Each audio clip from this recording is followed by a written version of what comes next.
Bon, Violette, une bonne nouvelle pour vous, cette annonce hier soir par Martine Aubry de cette non-fusion avec la liste Europe Écologie Les Verts. Bon, bah, écoutez, hier soir, effectivement, une nouvelle, une communication dans la presse avant leur dépôt de liste. Donc, on va attendre le 2 juin avant d'analyser et de proposer plus précisément les choses. Mais en tout cas, je dirais plutôt un spectacle qui attriste les Lillois, celui d'élus qui s'entre-déchirent alors qu'ils sont depuis 18 ans au pouvoir pour des postes, pour finalement régler leurs comptes entre amis. Alors que nous, à faire respirer l'île, nous restons authentiques. Depuis 2 ans, nous menons campagne. Et puis surtout, nous restons concentrés sur les problèmes des Lillois au sortir de cette crise sanitaire sans précédent du Covid-19. C'est-à-dire qu'aujourd'hui, ce qui préoccupe les Lillois, c'est comment ils vont organiser leurs vacances, comment ils vont voir les personnes âgées et pouvoir recréer des liens familiaux, comment ils vont organiser l'école et la rentrée scolaire. Tout ça les préoccupe. Comment on va réouvrir nos commerces? Et on voit aujourd'hui des élus qui s'entre-déchirent. Ce n'est pas un bon exemple pour notre démocratie et pour le débat démocratique qui s'annonce. Mais en tout cas, cette non-fusion des listes vous lance à 3 dans la course, forcément. Ça vous donne plus de chances de remporter la victoire. J'ai toujours pensé que j'avais une chance de remporter la victoire. Je me suis engagée dans cette compétition municipale parce que je suis convaincue avec le collectif Faire Respirer l'Île que nous avons l'expérience et les compétences pour diriger la ville dès le mois de juillet 2020. Donc j'appelle tous les Lillois le 28 juin à se mobiliser, à faire entendre leur voix, car aujourd'hui tout est possible. Nous pouvons changer l'avenir de l'île avec une équipe qui rassemble de la gauche au centre droit en passant par les écologistes et les personnes sans étiquette. Nous avons beaucoup de nouveaux visages en politique.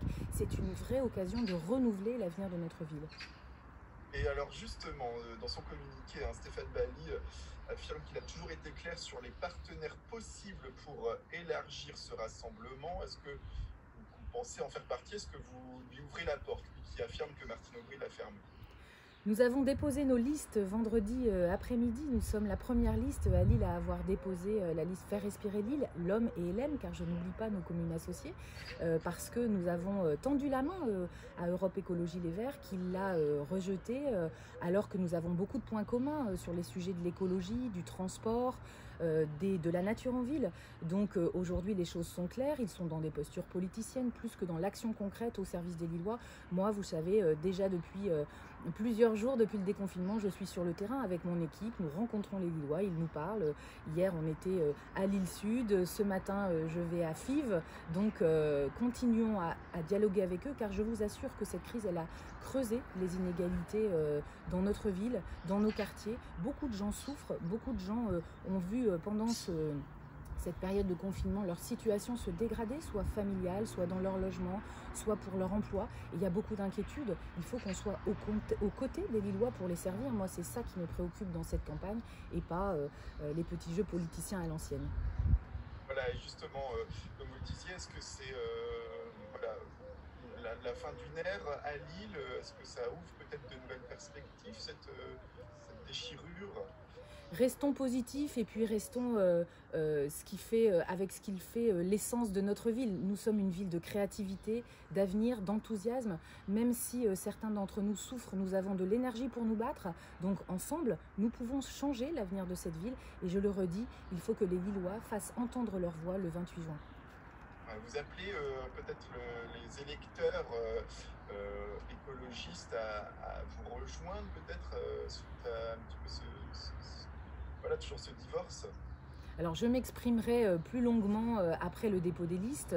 Vous vous en doutez, aujourd'hui j'appellerai plutôt l'ensemble des électeurs lillois à être responsables avec moi, avec nous, de l'avenir de notre ville, et puis à faire confiance à leur future maire que je serai, à une personne qui est authentique, honnête, qui s'engage à servir les Lillois à 100%, à la ville, à la métropole, qui sont les clés pour développer l'avenir de notre ville demain. Très bien. Peut-être une dernière question. Comment vous expliquez peut-être aujourd'hui le fait que Martine Aubry n'ait pas réussi ou n'ait fermé la porte, comme le dit Stéphane Bally? Écoutez, ils ont passé apparemment beaucoup de temps les dernières semaines, au lieu d'être sur le terrain, à discuter pour des postes. Je trouve ça regrettable car aujourd'hui l'avenir des Lillois mérite mieux que ça.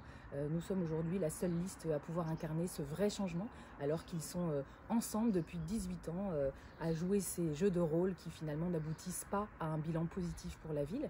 Donc recréons de l'espoir et de l'envie pour les Lillois à un moment où ces élections sans précédent se tiennent juste avant l'été et avec de grands enjeux économiques, environnementaux devant nous.